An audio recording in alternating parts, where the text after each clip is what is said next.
नमस्ते गुरु माँ। मैं गुजरात से बोल रही हूँ। मैंने आपसे दीक्षा ली थी लास्ट ईयर नवरात्रि में, और उसकी सेकेंड सिटिंग मैंने जो शाकंभरी नवरात्रि है उसमें मैंने उसकी सेकेंड सिटिंग ली थी। तो जब मैंने शाकंभरी नवरात्रि में स्टार्ट किया था तो मुझे फर्स्ट डे में ही इतना अच्छा अनुभव हुआ था। अगेन फिर से तो मैंने मेरी जो साधना थी वो कंप्लीट की। उसके बाद जो ध्यान करने बैठी थी तो इतना अच्छा मुझे ध्यान लगा था। और उस ध्यान के दौरान मुझे ऐसा लग रहा था, ऐसा फील हो रहा था कि मेरी जो सोल है वो बहुत ऊपर और ऊपर मान लो निकल ही जाएगी अभी, ऐसा कुछ अनुभव हो रहा था मुझे। और उस टाइम पे मतलब शब्द नहीं है, कह ही नहीं सकती कि एग्जैक्ट क्या फीलिंग थी वो। पर ऐसा लग रहा था कि अभी मानो मेरी जो सोल है कि बाहर ही निकल जाएगी। और उस डर के मारे मैंने मेरा ध्यान तोड़ दिया। फिर सेकेंड डे भी अच्छा हुआ, थर्ड डे भी अच्छा हुआ। फिर जो नाइन्थ डे था, मतलब 9वां दिन था, तो उस दिन पे मुझे लास्ट डे में मुझे एक अनुभव हुआ जो कि ऐसा था कि मैंने मेरा लास्ट डे का पूरा कर लिया, जो साधना थी, ध्यान भी कर लिया। और जब मैं सोने के लिए वहीं पे मैंने मेरा मतलब नीचे ही सोती थी मैं, बेड पे नहीं सोती थी, नीचे नीचे ही सोती थी। तो जब मैं क्योंकि मुझे बहुत नींद आ रही थी उस टाइम पे, 2 या ढाई बजे होंगे, तो मुझे बहुत नींद आ रही थी। और ध्यान ख़त्म करके मैंने चेंज वगैरह करके फिर मैं बेड पे गई। जो मेरा बिस्तरा नीचे लगा था मैं वहाँ पे सो गई बिल्कुल। जो पूजा रूम थी जहाँ पे मैं साधना कर रही थी बिल्कुल उसके सामने, ज़्यादा जगह नहीं थी बट उसके सामने ही मैंने मेरा बिस्तर लगाया हुआ था। तो जब मैं सोने के लिए गई तो बिल्कुल मेरी एक एक सेकंड में ही मेरी आँख लग गई। और जब मैं एक सेकंड में ही सो गई तो मुझे ऐसा लगा कि कोई मेरा गला बहुत ज़ोर से दबा रहा है। तो पता नहीं कौन था, दिख तो कोई नहीं रहा था। फिर तुरंत मेरी आँख ज़ोर से खुल गई और मुझे बहुत डर लगने लग गया। फिर मैंने सोचा, मैंने जो मेरी माँ है, मतलब जो जिनकी मैं साधना कर रही थी, दुर्गा माता, तो उनकी तरफ मैंने मुंह कर लिया मेरा। और मैं वैसे सोने लग गई। फिर डर तो लग रहा था, पर फिर भी मैंने सोचा अगर मेरी माँ मेरे साथ है तो मुझे डरने की क्या बात है। और गुरु माँ, मैंने पहले तो आपका नाम लिया, और आपका नाम लेके फिर मैंने माँ देवी माँ का नाम लिया, दुर्गा माँ का नाम लिया। उनका जो मंत्र था वो मैं कंटिन्यूअस जाप कर रही थी, और मैं हर बार सोते टाइम जाप करके सोती हूँ उनका मंत्र। पर उस दिन पता नहीं बहुत नींद आ रही थी और ऐसे ही मैं सो गई। तो उस दिन मैंने ऐसे ही सो गई, तो उधर मुंह कर लिया, फिर नींद आ गई। और फिर मैंने ये फील किया कि मैंने जब फर्स्ट साधना की थी, यही जो दुर्गा माता की है ये साधना, मैंने 2020 में नवंबर 2020 में मैंने जो नवरात्रि है उसमें की थी। तो नवरात्रि में की थी, उस टाइम पे मेरे पास आपका दिया हुआ बगलामुखी प्रत्यंगिरा ताबीज, जो कवच था वो था। पर गुरु माँ, इस बार सेकंड साधना तक वो खंडित हो गया था, तो वो मैंने पहन के ही रखा था। बट फर्स्ट साधना में मुझे बहुत बहुत और बहुत अच्छे अनुभव हुए। और इस साधना में भी थोड़े बहुत अच्छे अनुभव हुए हैं। पर मैं अनुभवों के पीछे कभी मैं भागी नहीं हूँ। पर हमेशा मैं मेरा मन साधना में ही लगता है, और अभी भी मुझे हो रहा है कि मैं और एक साधना एक बार और करूँ, क्योंकि मुझे भगवान भक्ति में अभी ऐसा मन लग गया है, ऐसा रस आने लग गया है। तो अभी मैं दूसरी चीज़ों के बारे में सोचती ही नहीं हूँ। तो पिछली बार जो मैंने वो आपका दिया हुआ कवच पहना था, बट इस बार वो खंडित हो चुका था सम रीजंस की वजह से, लेडीज़ प्रॉब्लम और ऑन दैट। सो इसकी वजह से मैंने पहना था बट उसका असर कुछ हुआ नहीं था। तो इस वजह से मैंने आपसे अभी बगलामुखी ताबीज़ फिर से मंगवाया है, और सोचा है कि साधना टाइम के लिए ही यूज़ करूँगी उसको सिर्फ। तो आप प्लीज़ वो जल्दी से आप गुरु माँ भेज दीजिए, और मेरी तारा साधना सामग्री भी उसके साथ भेज दीजिए आप, जो मेरी नेक्स्ट साधना में करने वाली हूँ। और गुरु माँ, और बहुत सारे अनुभव हैं बताने के लिए, तो जब से मैं आपसे जुड़ी हुई हूँ तब से मुझे तो एक से बढ़कर एक अनुभव हो रहे हैं। मानो मेरी, मतलब मैं बता नहीं सकती कि मैं अभी भी इतना आप ग्रेटिट्यूड फील कर रही हूँ आपके बारे में, कि आपने हाथ पकड़ के मुझे सही दिशा राह दिखाई। आजकल वरना इस दुनिया में, मतलब गुरु के नाम पे तो सब धोखा ही होता है, क्योंकि बहुत सारे गुरु ऐसे छलावा करते हैं। कोई रियल गुरु मिल पाना बहुत मुश्किल है आज के ज़माने में। और आप जैसे गुरु हमें मिले हैं तो ये हमारा बहुत सौभाग्य की बात है। और गुरु माँ, अभी रिसेंटली मैं गई थी मथुरा, तो मेरा बहुत मन कर रहा था। मैं गई थी 2019 में, मथुरा गई थी, बट उसके बाद अब मैं सीधा 2021 में गई। मथुरा, वृंदावन, गोकुल वगैरह वो सब हम घूमने गए थे। तो इस बार क्या हुआ, बहुत मेरा मन था कि श्री कृष्ण के दर्शन करना है, राधा रानी के दर्शन करना है।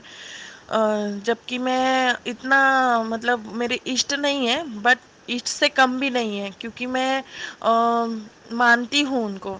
और मन से ही उनकी इतनी ओढ़ लग गई। मुझे ऐसा लगता है, पहले मैं ऐसी नहीं थी, पहले मुझे इतना इंटरेस्ट नहीं था पूजा पाठ में। और जब से मैं आपसे जुड़ी हूँ मुझे बहुत इंटरेस्ट आने लग गया है। मानो मेरी जीवात्मा ऐसी, मतलब खुल गई है। वो खुद ही चाहती है कि मैं भगवान का करूँ, खुद ही मुझे उस मार्ग पे, मतलब एक इनवाइट करती है कि आपको ये करना चाहिए, आपको वो करना चाहिए। मतलब सुझाव, मन से ही खुद से सुझाव आते हैं मुझे। और तब मैं, जब हम मथुरा में उतरे, गाड़ी में से जब जा रहे थे आगरा से, तभी मुझे इतना मन मेरा ऐसा हो रहा था कि रो दूँ अभी, रो दूँ। पर मैं कंट्रोल कर करके मैं मथुरा तक आई। जैसे ही मैं गाड़ी से उतरी, वैसे ही मुझे रोना स्टार्ट हो गया। वहाँ पे बैरियर्स लगे थे, गली गली रह गलियाँ थी वहाँ पे। तो जैसे वहाँ पे अभी ये कोरोना की वजह से वहाँ पे सब बैरियर्स लगे हुए हैं, और वहाँ पे पुलिस प्रोटेक्शन भी काफ़ी ज़्यादा रहता है ऐसे भी। तो मैं जैसे ही वो बैरियर को मैंने क्रॉस किया तो मेरा रोना स्टार्ट हो गया, क्योंकि अभी हम लोग मंदिर जाने वाले थे। और मेरा रोना स्टार्ट हो गया, अपने आप ही मेरे आंसू छलकने लग गए। पता नहीं ये मेरे आंसू ऐसे क्यों छलकने लग गए, क्या उसके पीछे राज है, वो मुझे अभी तक नहीं पता चला है। अभी भी मैं उस बारे में सोचती हूँ, मेरे कृष्ण कान्हा के बारे में सोचती हूँ, तो मुझे तुरंत मेरी आंखें भर आती हैं। और गुरु माँ, जब मैं, क्योंकि सब लोग, बहुत सारे लोग थे, हम 10-12 लोग थे साथ में, हम सब लोगों ने बहुत बड़ी ट्रिप कर रहे थे हम लोग। तो इस वजह से मैं उनके सामने रोना नहीं चाहती थी, बट अपने आप वो आंसू निकल रहे थे अपने आप। मतलब पता नहीं क्यों इतना मन मेरा भर आया था, और सिर्फ मुझे वो भगवान के सामने रोने की इच्छा थी, ना कि किसी और के सामने। पता नहीं, अभी भी मैं रोती हूँ तो उनके ही सामने रोती हूँ। और कुछ शिकायत नहीं है, किसी के बारे में कुछ कहना नहीं है, कोई दुख नहीं है, कोई पीड़ा, कोई प्रॉब्लम, कुछ भी नहीं है। फिर भी आज भी मैं मंदिर में जाती हूँ ना, तो मुझे एक ऐसी फील होता है कि अभी बस रो दूँ। और अपने आप वो होता नहीं है, वो हो जाता है ऑटोमेटिकली। वो जो मेरे आंसू हैं वो निकल जाते हैं। फिर वहाँ पे जो जन्म स्थल, जो माना जाता है उनका, जो कारागृह था, उस मंदिर में हम लोग गए थे। तो उस मंदिर में जैसे ही मैं जाती हूँ, और मेरे राधा और मेरे कृष्ण को जब मैं देखती हूँ, तो मेरे से रहा नहीं जाता है। इतनी ज़ोर ज़ोर से, मतलब रोती हूँ कि सब लोग मेरे मतलब मेरे पास देखने लग जाते हैं। उनका दर्शन करने के लिए सब लोग आए हुए थे, और मैं इतनी ज़ोर ज़ोर से रो रही थी, इतनी ज़ोर ज़ोर से रो रही थी कि वो पुजारी भी मुझे हटा नहीं पा रहे थे कि ये इतनी क्यों रो रही है। एक्चुअली वहाँ पे माना जाता है कि दर्शन जब लेते हैं, भगवान के मंदिर में जाते हैं, तब वहाँ पे आ हा हा ऐसा बोलते हैं, बोलना पड़ता है, मतलब बोलना चाहिए। ऐसा मानते हैं, अगर ऐसा हम बोलते हैं तो हम जीवन भर खुशी से रहते हैं, हंसी खुशी से। तो पर मेरे साथ इस बार मैं गई, तो इस बार मेरे साथ ऐसा नहीं हुआ था। इस बार मैं ऑटोमेटिकली रो रही थी, और वो खास राधा रानी को देख के मुझे बहुत रोना आ रहा था। और मैं ऐसा उस टाइम पे मुझे ऐसा लग रहा था कि मैं उन मतलब मैं बहुत पापी हूँ, या फिर मैंने बहुत पाप किए हैं, तो मुझे माफ़ कर देना, मैं आपकी पैरों की धूल भी नहीं हूँ माँ। मैं ऐसा सोच रही थी उस टाइम पे, और मेरा अपने आप रोना निकल आ रहा था, और सब लोग मुझे देख रहे थे, और मेरी हालत ही नहीं थी कि मैं कहीं देख पाऊँ। मेरी बहन भी मेरे साथ थी, मेरे हस्बैंड भी मेरे साथ थे। मेरी बहन बोल रही थी कि मम्मी मेरी बहन बोल रही थी कि मेरे हस्बैंड को बोल रही थी कि जीजाजी ये तो बहुत रो रही है, दीदी दीदी को क्या हुआ, देखो ना दीदी को क्या हुआ।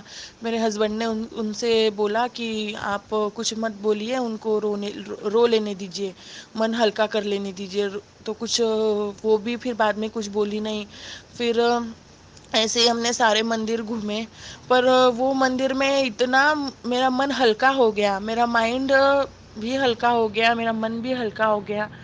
पता नहीं क्या हुआ था, ऑटोमेटिकली रोना मेरा स्टार्ट हो गया था, और ऐसा लग रहा था कि मतलब बस उनसे मिलना है। ये मेरा जो गोल था ना, यही था। मन से ही वो पहले से ही मैंने 1-2 साल इंतज़ार किया था उस चीज़ के लिए कि मैं फिर से वृंदावन जाऊंगी, मथुरा जाऊंगी, और मुझे मेरे कृष्ण से, मेरी राधा से मुझे एक बार मिलना है। बस मेरा यही मोटो था, और मैं बस उसी मोटो के साथ हम लोग गए थे। तो उनका दर्शन हुआ, मन तृप्त हुआ, मन हल्का हुआ। बस यही था कि मेरे जन्मों जन्मों के कोई पाप होंगे तो शायद वो धुल गए होंगे धाम, कृष्ण धाम करके। और बहुत अच्छा अच्छा लगा। जबकि मैं 2019 में गई थी, तब मेरे साथ ऐसा कोई वाकया नहीं हुआ था, बट अब मैं गई वहाँ पे, तो मुझे ऐसा बहुत एक मतलब अनबिलीवेबल जो अनुभव था वो मेरे साथ हुआ था, जो कि मुझे ऐसा लगता है गुरु माँ, ये आपके बगैर, मतलब आपके बगैर संभव नहीं था। आप जब से मेरे जीवन में आई हैं, एक आशा की किरण बन के, एक दिए की लौ बन के, तब से मेरे मेरे जीवन में खुशियाँ भी हैं, शांति भी है, और एक समझदारी भी है। क्योंकि होता है ना अमूमन कि हम कभी कभी समझ नहीं पाते हैं कोई चीज़, कभी कभी हमें इतना मतलब एक बचपना हरकत जैसे बोलते हैं वो करते हैं, या फिर हम कोई चीज़ किसी को समझ नहीं पाते। बट जब से मैं आध्यात्म से जुड़ी हूँ, आपसे जुड़ी हूँ, तब से मुझे इन सारी चीज़ों का, इन सारी बातों का मतलब एक समझ आने लग गई है कि नहीं। और आध्यात्म में जो कोई भी आदमी जाता है, ऐसे तो मैं बिगनर ही हूँ, और जो कोई जाता है आध्यात्म में, आई थिंक उसके साथ वो एकदम शांत हो जाता है, और उनके भी एक अपने अनुभव होते होंगे। बट जो भी कोई अध्यात्म में जाता है, वो एकदम से शांत हो जाता है, उसकी लाइफ में एक स्थिरता आ जाती है। और अभी मेरे लाइफ में वो एक स्थिरता भी है। और पहले मैं चिढ़ती बहुत थी, जो गुस्सा बहुत आता था मुझे, पर अभी वो गुस्से पे मेरा कंट्रोल भी है, और मैं गुस्सा भी बहुत कम करती हूँ। और दिन दिन भर में मेरे मुंह में जो कृष्ण नाम, राधा नाम, और मेरी गुरु माँ ने दिया गुरु मंत्र, वो मैं जपती रहती हूँ, और उससे मुझे बहुत शांति मिलती है। मुझे बहुत, जब से आपसे जुड़ी हूँ, बहुत सारे फ़ायदे हुए हैं गुरु माँ, और भी बहुत कुछ अनुभव है, तो मैं आपसे ज़रूर शेयर करना चाहूँगी। अगर आपको ठीक लगे वीडियो, तो आप हमारे पीताम्बर्या परिवार के साथ शेयर कर दीजिएगा। Thank you. चरण स्पर्श गुरु माँ। नमस्कार गुरु माँ, मैं गुजरात से बोल रही हूँ। सबसे पहले मैं आपसे माफ़ी मांगना चाहती हूँ कि मैं जल्दी जल्दी आपको मेरे जो अनुभव है वो मैं आपको सेंड नहीं कर पाई। कुछ मोबाइल के तकनीकी इश्यूज़ की वजह से मैं सिर्फ मैसेज कर पाती थी, थोड़ा ऑडियो नहीं सेंड कर पा रही थी। अभी सब क्लियर ओके हो गया है तो सोचा आपको आज सेंड ही कर दूँ सारे मैसेजेस। तो गुरु माँ, आज मेरा ये अनुभव ऐसा है कि मुझे जो शिवरात्रि गई उसके बाद ये अनुभव हुआ था। तो शिवरात्रि के बाद मुझे ये अनुभव हुआ था और मुझे अनुभव ऐसा हुआ था कि मैं हम 4-5 लोग हैं, तकरीबन 4-5 लोग हैं और हम लोग कहीं ऊंची जगह पे गए हुए हैं। और वो ऊंची जगह मतलब जैसे घूमने टाइप गए हुए हैं। और वहाँ पे मुझे एक शिवलिंग, एक मंदिर जैसा था, तो वहाँ पे ऊपर चढ़ के जाना था और वहाँ पे शिवलिंग था। तो शिवलिंग था और वहाँ पे ऐसे मैंने सुना था कि ऑटोमेटिकली दूध बहता है शिवलिंग पे। आप अगर जाओगे तो ऑटोमेटिकली आपको डाल मतलब हम हमारे डालने से पहले ही वो दूध ऑटोमेटिक वहाँ पे गिरता है शिवलिंग पे। तो ऐसा था। तो मैं भी दर्शन करने के लिए गई। तो जब मैं दर्शन करने के लिए गई उस मंदिर में, तो वहाँ पे ऑटोमेटिकली भगवान के ऊपर दूध गिर गया। तो मैं देख के तो चमत्कार हुआ। मैंने तो फर्स्ट टाइम देखा था, तो मैंने वहाँ पे पुजारी वगैरह भी थे उनके। तो मैंने फर्स्ट टाइम देखा था, तो मैं तो बिल्कुल एकदम शॉक भी हो गई और चमत्कार करके मैं प्रभु का बहुत धन्यवाद करने लग गई। और पता नहीं सडन मुझे क्या होता है, मैं वहाँ पे ही गिर जाती हूँ नीचे। और मैं नीचे गिर जाती हूँ, सीधी लेटी रहती हूँ, मतलब सीधी गिर के सीधी लेटी जैसे रहती हूँ मैं। तो मुझे तुरंत ऐसा वहाँ पे तभी मुझे लगता है ऐसा कि मेरी आत्मा ऊपर उठ रही है। ऊपर मतलब मैं ऐसे सोई पड़ी हूँ और अपने आप वो आत्मा मेरी जैसे शरीर से बाहर जाने की कोशिश कर रही है। और ये मुझे तब फील हो रहा था और ये मैं सपना देख रही थी। और ये सपना मेरा दोपहर का था। तो तब मैं ऐसा फील कर रही थी कि मैं अपने आप, मेरी जो सोल है वो बाहर निकलने की कोशिश कर रही थी पर वो आ नहीं रही थी बाहर।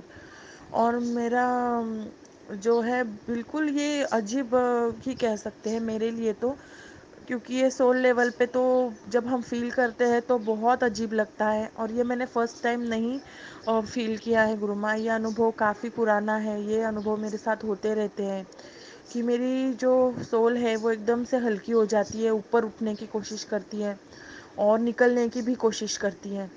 तो इसके पीछे क्या है क्या नहीं मुझे कुछ नहीं पता, बट ये चीज़ मेरे साथ हमेशा होती है। और और ये डर भी तो मुझे लगता है साथ में कि अगर ये बाहर निकल गई तो क्या होगा, फिर से मैं बॉडी के अंदर आ पाऊँगी कि नहीं। इस वजह से मैं उसको एकदम से रिलीज़ भी नहीं कर पाती हूँ, उस चीज़ को कि हाँ निकल रही है बाहर तो निकलने दो। ये भी नहीं, क्योंकि गुरुआ मेरे बहुत छोटे बच्चे हैं और मैं नहीं चाहती कि मेरे साथ अगर कुछ हो जाए इन बिटवीन तो इनका क्या होगा। ये सोच के मैं ऐसा जब प्रोसेस होता है या फिर अपने आप वो मुझे जब ऐसे कुछ अनुभव होते हैं रिगार्डिंग ऑफ सोल, तो मैं जल्दी से सोल को रिलीज़ बाहर के साइड रिलीज़ नहीं कर पाती हूँ। और फिर मुझे ये सब ऐसे अनुभव होते हैं और वो निकलने की कोशिश करती है सोल, पर वो निकल नहीं पाती है। बट जब वो निकलने की कोशिश करती है तब पता नहीं मेरा बॉडी वाइब्रेट करता है बहुत ज़्यादा। और मन में ये भी डर होता है कि अगर ये निकल गई बाहर तो क्या होगा, मैं तो अंदर बॉडी के अंदर आ ही नहीं पाऊँगी। फिर ये भी एक ये रहता है। तो ये अनुभव मैं आपसे कब से शेयर करना चाहती थी, पर मोबाइल में कुछ स्पीकर का मतलब तकलीफ़ की वजह से, कुछ गड़बड़ी की वजह से वो नहीं हो पा रहा था, इसलिए मैं मैसेज सेंड कर रही थी। और मैंने आपसे कहा था कि मैं आपको मेरे जो अनुभव के वीडियोज़ ऑडियोज़ हैं वो भी मैं आपको सेंड करूँगी। तो अभी सब ओके हो गया है, इसीलिए गुरुमा मैं आपको सेंड कर रही हूँ। अगर आपको मेरा वीडियो अच्छा लगता है तो आप हमारे जो सदस्य हैं पीताम्बरा परिवार के, तो उनके साथ भी आप शेयर कर सकते हैं। Thank you. चरण स्पर्श गुरुमा।